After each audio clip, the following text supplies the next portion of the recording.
Abbiamo organizzato all'interno dello UAV questo seminario dal food planning al vertical farming nel progetto del paesaggio, proprio con l'interesse che ha questo tema nella costruzione di un'idea di paesaggio contemporaneo che assume la tradizione della coltivazione nella costruzione del paesaggio, ma anche le innovazioni che queste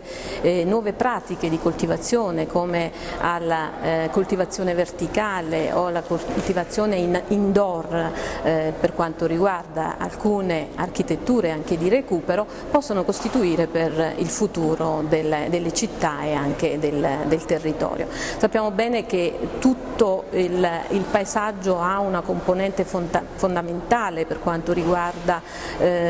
appunto il legame con le colture, con la manutenzione del territorio e anche con il carattere produttivo che il territorio ha. Questa qualità del paesaggio assegnata dalla coltivazione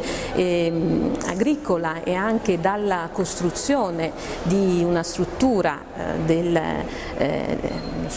paesaggio nei suoi vari caratteri, nel rapporto con l'acqua, nel rapporto con i sistemi infrastrutturali, nel rapporto con un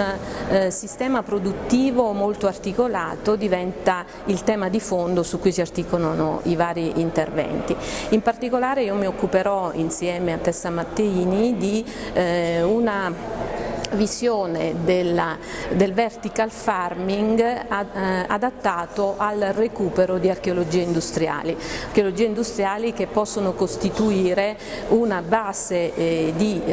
riuso e di conversione di alcuni territori urbani ma anche extraurbani ai fini produttivi per l'agri-food. Ora è ancora uno studio che sta sviluppandosi nel tempo attraverso varie esperienze, ma